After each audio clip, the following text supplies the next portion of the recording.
यह लीजिए। कपूर ने दे दी। यह तो मुश्किल से 3-4 घंटे का काम है। और पम्मी स्पीच को उलट पुलट कर देखने लगी। माफ़ कीजिएगा, अगर मैं कुछ व्यक्तिगत सवाल पूछूं, क्या आप टाइपिस्ट हैं? कपूर ने बहुत शिष्टता से पूछा। जी नहीं, पम्मी ने उन्हीं कागज़ों पर नज़र गड़ाते हुए कहा। मैंने कभी टाइपिंग और शॉर्ट हैंड सीखी थी, और तब मैं सीनियर कैम्ब्रिज पास करके यूनिवर्सिटी गई थी। यूनिवर्सिटी मुझे छोड़नी पड़ी क्योंकि मैंने अपनी शादी कर ली। अच्छा, आपके पति कहाँ हैं? रावलपिंडी में, आर्मी में। लेकिन फिर आप डिक्रूज़ क्यों लिखती हैं? और फिर मिस? क्योंकि हम लोग अलग अलग हो गए हैं। और स्पीच के कागज़ को फिर तह करती हुई बोली, मिस्टर कपूर, आप अविवाहित हैं? जी हाँ। और विवाह करने का इरादा तो नहीं रखते? नहीं। बहुत अच्छे, तब तो हम लोगों में निभ जाएगी। मैं शादी से बहुत नफ़रत करती हूँ। शादी अपने को दिया जाने वाला सबसे बड़ा धोखा है। देखिए, ये मेरे भाई हैं ना, कैसे पीले और बीमार से हैं। ये पहले बड़े तंदुरुस्त और टेनिस में प्रांत के अच्छे खिलाड़ी हुआ करते थे। एक बिशप की दुबली पतली भावुक लड़की से इन्होंने शादी कर ली और उसे बेहद प्यार करते थे। सुबह, शाम, दोपहर, रात कभी उससे अलग नहीं रहते थे। हनीमून के लिए उसे लेकर सिलोन गए थे। वह लड़की बहुत कला प्रिय थी, बहुत अच्छा नाचती थी, बहुत अच्छा गाती थी और खुद गीत लिखती थी। यह गुलाब का बाग उसी ने बनवाया था और इन्हीं के बीच में बैठकर दोनों घंटों गुजार दिया करते थे। कुछ दिनों बाद दोनों में झगड़ा हुआ। क्लब में बॉल डांस था और उस दिन वह लड़की बहुत अच्छी लग रही थी, बहुत अच्छी। डांस के वक्त इनका ध्यान डांस की तरफ कम था, अपनी पत्नी की तरफ ज़्यादा। इन्होंने आवेश में उसकी उंगलियां ज़ोर से दबा दीं। वह चीख पड़ी और सभी इन लोगों की ओर देखकर हंस पड़े। वह घर आई और बहुत बिगड़ी, बोली, आप नाच रहे थे या टेनिस का मैच खेल रहे थे? मेरा हाथ था या टेनिस का रैकेट? इस बात पर बर्टी भी बिगड़ गया और उस दिन से जो इन लोगों में खटकी तो फिर कभी न बनी। धीरे धीरे वह लड़की एक सार्जेंट को प्यार करने लगी। बर्टी को इतना सदमा हुआ कि वह बीमार पड़ गया, लेकिन बर्टी ने तलाक नहीं दिया। उस लड़की से कुछ कहा भी नहीं और उस लड़की ने सार्जेंट से प्यार जारी रखा, लेकिन बीमारी में बर्टी की बहुत सेवा की। बर्टी अच्छा हो गया। उसके बाद उसको एक बच्ची हुई और उसी में वह मर गई।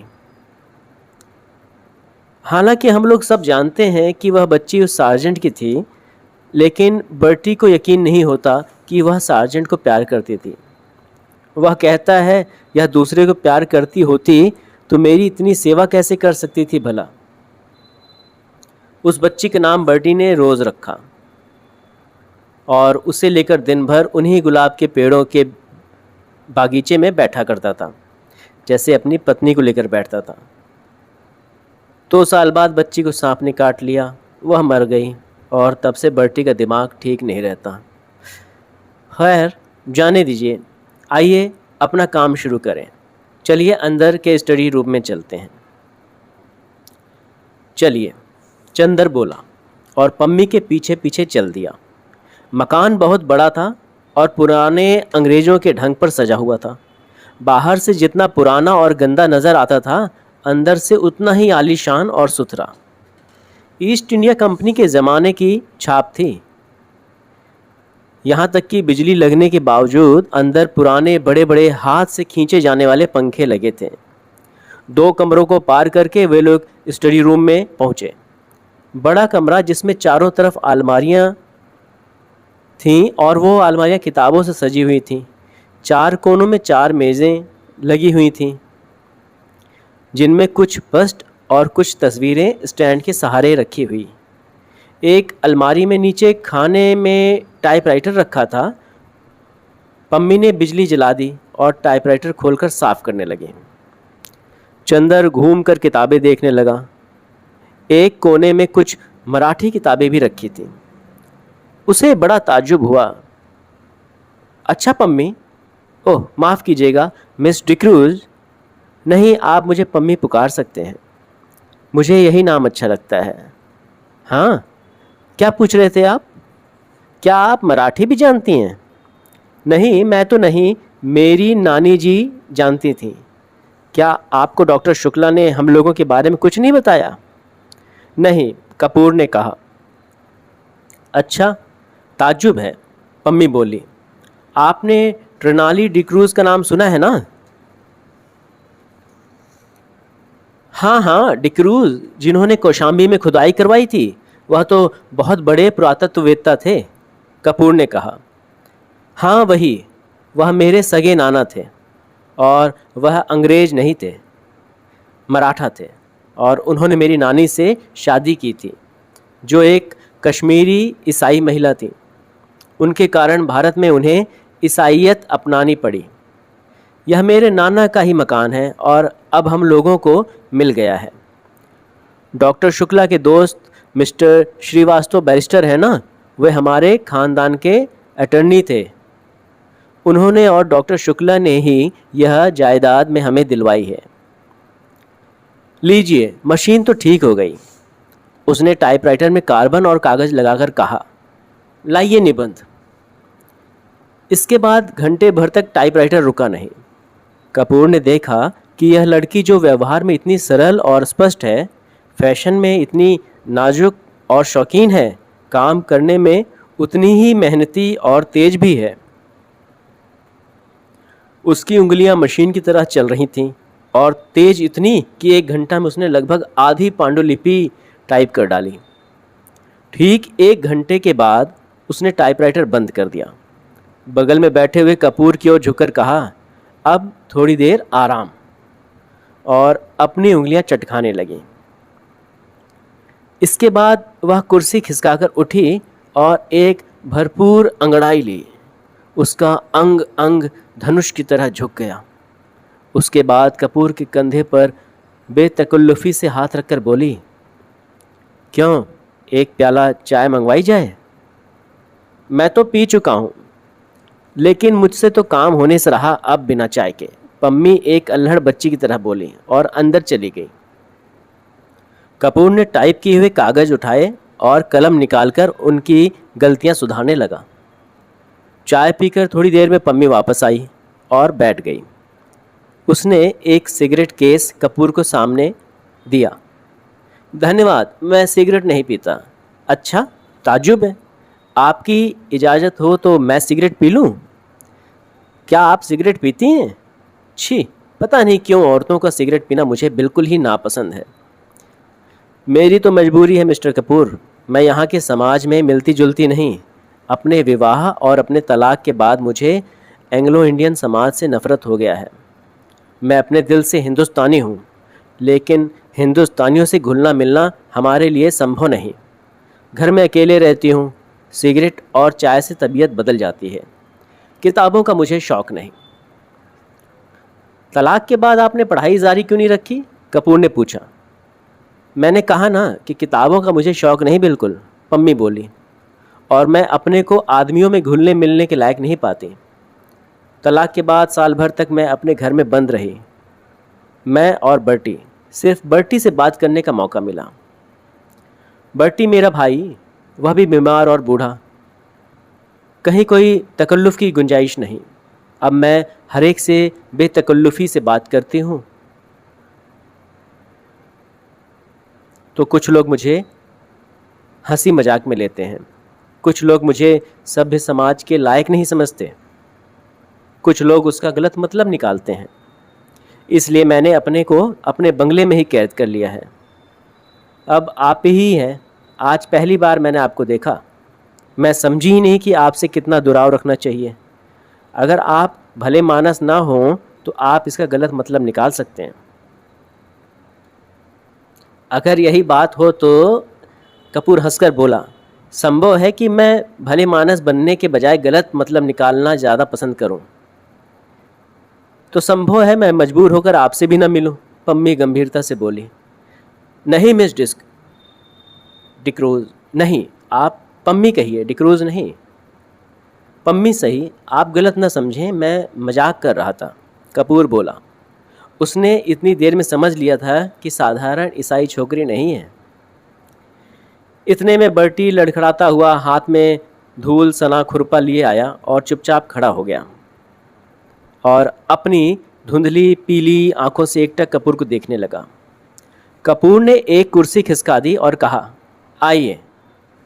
पम्मी उठी और बर्टी के कंधे पर एक हाथ रखकर उसे सहारा देकर कुर्सी पर बिठा दिया। बर्टी बैठ गया और आंखें बंद कर लीं। उसका बीमार कमज़ोर व्यक्तित्व जाने कैसा लगता था कि पम्मी और कपूर दोनों चुप हो गए। थोड़ी देर बाद बर्टी ने आंखें खोलीं और बहुत करुण स्वर में बोला, पम्मी, तुम नाराज़ हो? मैंने जानबूझकर तुम्हारे मित्र का अपमान नहीं किया था। अरे नहीं, पम्मी ने उठकर बर्टी का हाथ सहलाते हुए कहा। मैं तो भूल गई और कपूर भी भूल गए। अच्छा, धन्यवाद। पम्मी, अपना हाथ इधर लाओ। और वह पम्मी के हाथ पर सिर रखकर पड़ा रहा और बोला, मैं कितना अभागा हूँ, कितना अभागा।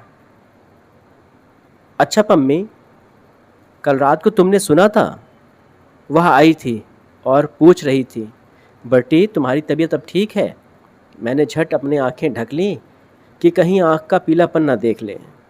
मैंने कहा, तबीयत अब ठीक है, मैं अच्छा हूँ, तो उठी और जाने लगी। मैंने पूछा, कहाँ चली? तो बोली, सार्जेंट के साथ ज़रा क्लब जा रही हूँ। तुमने सुना था पम्मी? कपूर स्तब्ध सा उन दोनों की ओर देख रहा था। पम्मी ने कपूर को आँख का इशारा करते हुए कहा, हाँ, हमसे मिली थी वह, लेकिन बर्टी, वह सार्जेंट के साथ नहीं गई थी। हाँ, तब? बर्टी की आंखें चमक उठीं और उसने उल्लास भरे स्वर में पूछा। वह बोली, बर्टी के ये गुलाब सर्जेंट से ज़्यादा प्यारे हैं। पम्मी बोली। अच्छा। मुस्कुराहट से बर्टी का चेहरा खिल उठा। उसकी पीली आंखें और धंस गईं और दांत बाहर झलकने लगे। क्या कहा उसने? फिर तो कहो। उसने कहा, ये गुलाब सार्जेंट से ज़्यादा प्यारे हैं। फिर इन्हीं गुलाबों पर नाचती रही और सुबह होते ही इन्हीं फूलों में छिप गई।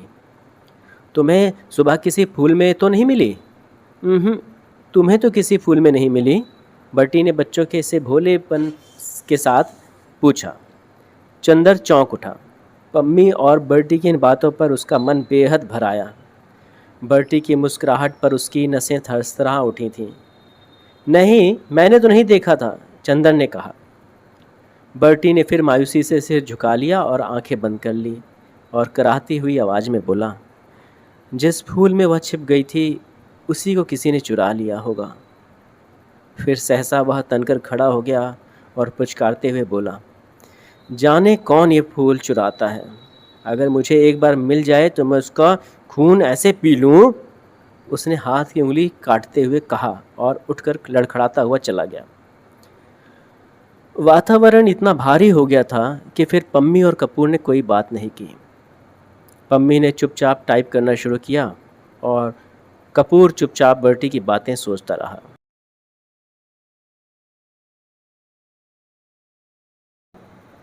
घंटा बाद टाइपराइटर खामोश हुआ तो कपूर ने कहा, पम्मी, मैंने जितने लोग देखे हैं उनमें शायद बर्टी सबसे विचित्र है और सबसे दयनीय। पम्मी खामोश रही, फिर उसी लापरवाही से अंगड़ाई लेते हुए बोली, मुझे बर्टी की बातों पर जरा भी दया नहीं आती। मैं उसको दिलासा देती हूँ क्योंकि वह मेरा भाई है और बच्चे की तरह नासमझ और लाचार है। कपूर चौंक गया। वह पम्मी की ओर आश्चर्य से चुपचाप देखता रहा, कुछ बोला नहीं। क्यों, तुम्हें ताज्जुब क्यों होता है? पम्मी ने कुछ मुस्कुराकर कहा, लेकिन मैं सच कहती हूँ, वह बहुत गंभीर हो गई। मुझे जरा तरस नहीं आता इस पागलपन पर। क्षण भर चुप रही, फिर जैसे बहुत ही तेजी से बोली, तुम जानते हो उसके फूल कौन चुराता है? मैं उसके फूल तोड़कर फेंक देती हूँ। मुझे शादी से नफ़रत है, शादी के बाद होने वाली आपसी धोखेबाजी से नफ़रत है, और उस धोखेबाजी के बाद इस झूठ मूठ की यादगार और बेईमानी के पागलपन से नफ़रत है। और ये गुलाब के फूल, ये क्यों मूल्यवान है? इसलिए ना कि इसके साथ बर्टी की ज़िंदगी की इतनी बड़ी ट्रेजेडी गूंथी हुई है। अगर एक फूल खूबसूरत होने के लिए आदमी की ज़िंदगी में इतनी बड़ी ट्रेजेडी आना ज़रूरी है, तो लानत है उस फूल की खूबसूरती पर। मैं उससे नफ़रत करती हूँ। इसलिए मैं किताबों से भी नफ़रत करती हूँ। एक कहानी लिखने के लिए कितनी कहानियों की ट्रेजेडी बर्दाश्त करनी होती है। पम्मी चुप हो गई। उसका चेहरा सुर्ख हो गया था। थोड़ी देर बाद उसका तैश उतर गया और वह अपने आवेश पर खुद शर्मा गई। उठकर वह कपूर के पास गई और उसके कंधों पर हाथ रखकर बोली, बर्टी से मत कहना। अच्छा? कपूर ने सिर हिलाकर स्वीकृति दी और कागज़ समेटकर खड़ा हुआ। पम्मी ने उसके कंधों पर हाथ रखकर उसे अपनी ओर घुमाकर कहा, देखो, पिछले 4 साल से मैं अकेली थी और किसी दोस्त का इंतज़ार कर रही थी। तुम आए और दोस्त बन गए। अब तो अक्सर आना है। अच्छा, कपूर ने गंभीरता से कहा। डॉक्टर शुक्ला से मेरा अभिवादन कहना, कभी यहाँ ज़रूर आएं। आप कभी चलिए, वहाँ उनकी लड़की है, आप उससे मिलकर खुश होंगी। पम्मी उसके साथ फाटक तक पहुँचाने चली तो देखा बर्टी एक चमेली के झाड़ में टहनियाँ हटा हटाकर कुछ ढूंढ रहा था। पम्मी को देखकर पूछा उसने, तुम्हें याद है वह चमेली के झाड़ में तो नहीं छिपी थी? कपूर ने पता नहीं क्यों जल्दी पम्मी को अभिवादन किया और चल दिया। उसे बर्टी को देखकर डर लगता था। सुधा का कॉलेज बड़ा एकांत और खूबसूरत जगह पर बना हुआ था।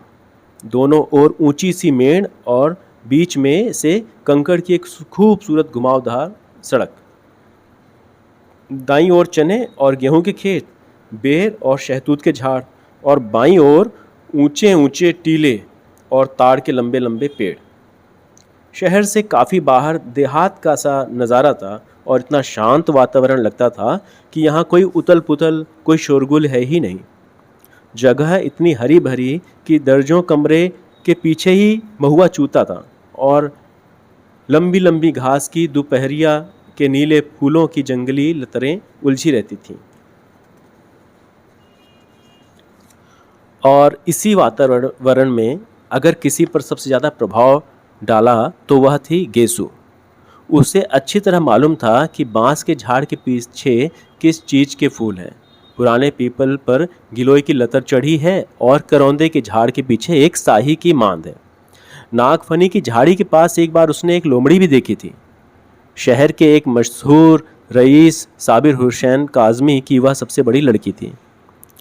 उसकी माँ, जिन्हें उसके पिता अदन से ब्याह कर लाए थे, शहर की मशहूर शायरा थीं। हालांकि उनका दीवान छपकर मशहूर हो चुका था, मगर वह किसी भी बाहरी आदमी से कभी नहीं मिलती जुलती थी। उनकी सारी दुनिया अपने पति और बच्चों तक सीमित रही। उन्हें शायराना नाम रखने का बहुत शौक था। अपनी दोनों लड़कियों का नाम उन्होंने गेसु और फूल रखा था। अपने छोटे बच्चे का नाम हसरत, हाँ, अपने पतिदेव साबिर साहब के हुक्के से बेहद चिढ़ती थी, और उनका नाम उन्होंने रखा था आतिश फिज़ा। घास, फूल, लतर और शायरी का शौक गेसु ने अपनी माँ से विरासत में पाया था। किस्मत से उसका कॉलेज भी ऐसा मिला जिसमें दर्जों की खिड़कियाँ, आम की शाखें झांका करती थीं। इसलिए हमेशा जब कभी मौका मिलता था, क्लास से भागकर गेसु घास पर लेटकर सपने देखने की आदी हो गई थी। क्लास के इस महाभिनिष्क्रमण और उसके बाद लतरों की छाह में जाकर ध्यान योग की साधना में उसकी एकमात्र साथिन थी सुधा। आम की घनी छाह में हरी हरी धूप में दोनों सिर के नीचे हाथ रखकर लेटे रहते और दुनिया भर की बातें करते। बातों में छोटी से छोटी और बड़ी से बड़ी किस तरह की बातें करती थी, वह वही समझ सकता है जिसने कभी दो अभिन्न सहेलियों की एकांत वार्ता सुनी हो। गालिब की शायरी से लेकर उनके छोटे भाई हसरत ने एक कुत्ते का पिल्ला पाला है। यह गेसु सुनाया करती थी, और शरद के उपन्यासों से लेकर यह कि उसकी मालकिन ने गिलट का कड़ा बनवाया है, यह सुधा बताया करती थी। दोनों अपने अपने मन की बातें एक दूसरे को बता डालती थीं, और जितना भावुक, प्यारा, अनजान और सुकुमार दोनों का मन था, उतनी ही भावुक और सुकुमार दोनों की बातें। हाँ, भावुक और सुकुमार दोनों ही थीं, लेकिन दोनों में एक अंतर था। गेसु शायर होते हुए भी इस दुनिया की थी, और सुधा शायर ना होते हुए भी कल्पना लोक की थी। गेसु अगर झाड़ियों में से कुछ फूल चुनती थी तो उन्हें सूंघती, उन्हें अपनी चोटी में सजाती और उन पर चंद शेर कहने के बाद भी उन्हें माला में पिरोकर अपनी कलाई में लपेट लेती। सुधा लतरों के बीच में सिर रखकर लेट जाती और निर्निमेष पलकों से फूलों को देखती रहती, और आँखों से ना जाने क्या पीकर उन्हें उन्हीं की डालों पर फूलता हुआ छोड़ देती। गेसु हर चीज़ का उचित इस्तेमाल जानती थी। किसी भी चीज़ को पसंद करने या प्यार करने के बाद अब उसका क्या उपयोग है, क्रियात्मक यथार्थ जीवन में उसका क्या स्थान है, यह गेसु खूब समझती थी। लेकिन सुधा किसी भी फूल में जादू में बंध जाना चाहती थी, उसी की कल्पना में डूब जाना चाहती थी। लेकिन उसके बाद सुधा को कुछ नहीं मालूम था। गेसु की कल्पना और भावुक सूक्ष्मता शायरी में व्यक्त हो जाती थी, अतः उसकी ज़िंदगी में काफ़ी व्यवहारिकता और यथार्थ था। लेकिन सुधा, जो शायरी लिख नहीं सकती थी, अपने स्वभाव और गठन में खुद ही एक मासूम शायरी बन गई थी। वह भी पिछले 2 सालों में तो सचमुच इतनी ही गंभीर, सुकुमार और भावनामयी बन गई थी कि लगता था सूर के गीतों से उसके व्यक्तित्व के रेशू बुने हुए हैं।